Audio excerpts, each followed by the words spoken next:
Nous avons suivi avec beaucoup d'attention et on peut considérer que, alors qu'on s'attendait à des annonces importantes, alors que l'on pouvait s'attendre à un bilan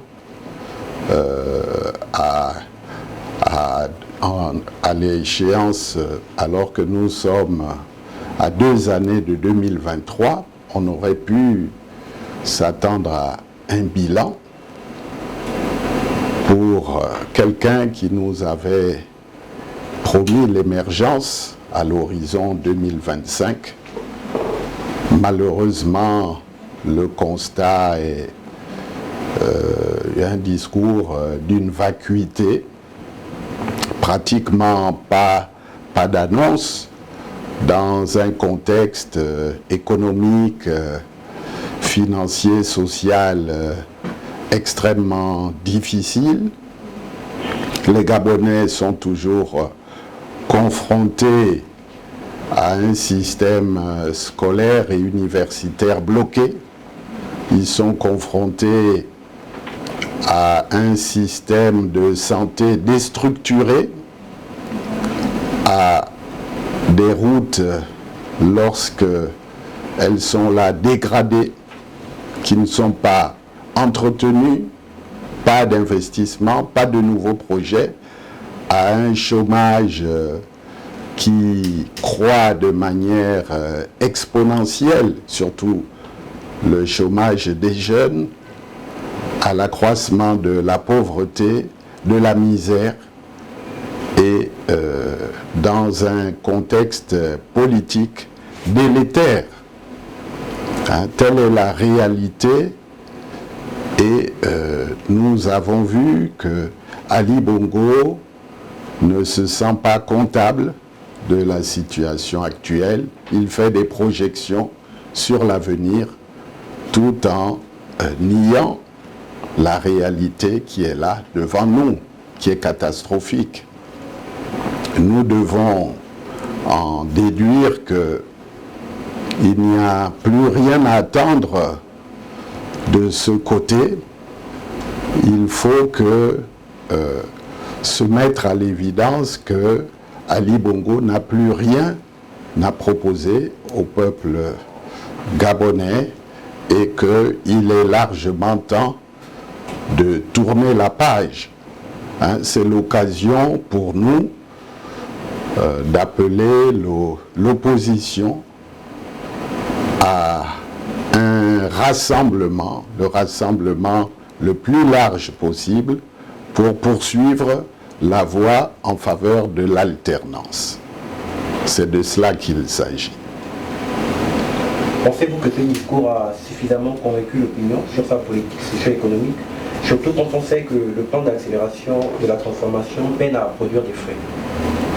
Mais l'essentiel a été dit. Tout cela, ce sont des mots, ce sont des concepts creux. Plan d'accélération de quoi?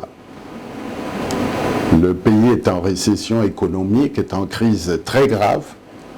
On se contente d'autosatisfaction lorsque ce n'est pas justifié. Aujourd'hui, le tissu économique, le tissu industriel, le peu de tissu industriel qui existe, le tissu social est complètement décomposé. Les gens sont confrontés à des situations très graves de chômage, de précarité, de difficulté d'assurer leur alimentation, leur sécurité alimentaire, et tout ce qu'on trouve à dire, c'est des vieilles rengaines sur l'unité nationale, sur la paix, sur la solidarité. Mais quelle paix peut-on avoir lorsque vous êtes confronté à la précarité, aux difficultés sociales? Quelle sécurité peut-on avoir lorsque les lois de la République sont violées systématiquement par ceux qui sont censés faire respecter ces lois. Donc pour nous, le constat est évident. Il s'agissait peut-être de permettre l'inauguration de la réhabilitation de l'Assemblée nationale, hein, qui avait été, comme vous le savez, détruit par les événements de 2016. Hein. Ce sont les stigmates de 2016 qui font que il y a eu cette opération de com, mais sans conséquences immédiates pour le peuple gabonais qui souffre, qui reste confronté à ces problèmes et avec un responsable politique au plus haut niveau qui regarde ailleurs. Sur le président, la loi est impersonnelle. Le président de la République s'est félicité de la modification de la Constitution par les parlementaires, par voie parlementaire, notamment les dispositions qui ont davantage été clarifiées. Je reprends ses propos sur la vacance du pouvoir. Vous êtes d'accord avec lui ? Écoutez, les dispositions qui étaient là précédemment ne posaient pas de problème. Il s'agit tout simplement d'un signe d'inquiétude par rapport à une situation personnelle, justement. Hein, la loi n'est pas impersonnelle puisqu'il s'agit de créer les conditions pour qu'en cas de vacance de pouvoir, l'on s'assure que celui qui sera désigné, que nous avons un triumvirat qui assure l'intérim, alors que cet intérim était assuré traditionnellement par le président du Sénat et n'a jamais posé de problème. Donc le Gabon est un cas unique d'une trituration de la Constitution à des fins personnelles, pour préserver des intérêts personnels et s'assurer d'une dévolution particulière du pouvoir que les uns et les autres peuvent deviner, mais vous savez, l'homme propose, Dieu dispose, et les Gabonais ne sont pas disposés à se laisser endormir une fois de plus. Monsieur le Président, autre question. Le Président a lancé cet appel. Enfin, il a dit aux parlementaires que les Gabonais devaient se féliciter, et sinon doivent se féliciter de l'élection de leur pays en tant que membre non permanent du Conseil de sécurité. Vous vous félicitez aussi. Écoutez, il faudrait que le Président puisse être à l'écoute des Gabonais. Et malheureusement, les Gabonais ont d'autres préoccupations qui sont plus immédiates, que je viens de rappeler à l'instant. Et vous savez très bien que la présence au Conseil de sécurité du Gabon obéit à une rotation géographique, hein, une rotation qui tient même compte des sous-régions au niveau de l'Afrique. Hein, dès lors, il n'y a pas vraiment de quoi pavoiser sur quelque chose qui arrive au bout d'un certain temps, puisqu'il s'agit tout simplement d'une rotation géographique. Nous avons vu récemment que dans les grandes réunions internationales, la voix du Gabon n'est pas écoutée. Si on veut parler de diplomatie, la preuve est faite que le Gabon n'est plus ce qu'il était. Ça saute aux yeux de tout observateur un peu perspicace. Vous êtes un homme politique de haut niveau, Monsieur le Président. Qu'est-ce que vous attendiez en fait depuis l'annonce de ce discours? Qu'est-ce que vous attendez que le Président de la République dise au peuple? Écoutez, personnellement, je n'attendais pas grand-chose et je ne suis pas surpris de cette vacuité, de cette platitude d'un discours qui se complaît dans des généralités au moment où nous sommes confrontés à des vraies situations.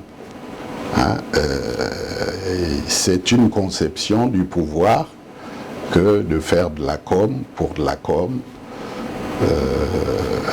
Bon, peut-être les uns et les autres voulaient se rassurer de ce que l'exercice était faisable après les périodes d'incertitude que nous avons connues. De ce point de vue, on peut considérer que l'objectif a été atteint. Mais la réalité, les Gabonais restent confrontés aux difficultés des temps et il est clair que ce discours de plus n'a rien apporté. Beaucoup d'opposants ont dit Ali Bongo est fini. Est-ce que ça vous convainc que voilà un challenger que vous aurez en 2023? Écoutez, d'ici 2023, il y a tellement de choses qui peuvent se passer. Je crois que à chaque jour suffit sa peine. Nous, en tant que responsables politiques d'un parti, de l'opposition, en tant que citoyens du Gabon, nous poursuivons notre travail d'implantation de notre parti, d'échange avec nos compatriotes qui doivent considérer que le moment est venu pour que l'alternance que nous recherchons tous puisse effectivement se matérialiser de la manière la plus concrète. Et c'est cela le sens du travail que nous accomplissons avec les autres partenaires, les autres alliés de l'opposition, et même dans un parti qui se prétend majoritaire, mais où les personnes les plus objectives conviennent que le Gabon ne pourra pas continuer durablement comme cela. Donc, nous avançons dans ce processus qui doit faire en sorte que, enfin, le Gabon puisse être en adéquation entre le choix de nos concitoyens et les responsables politiques appelés à diriger ce pays pour la période à venir.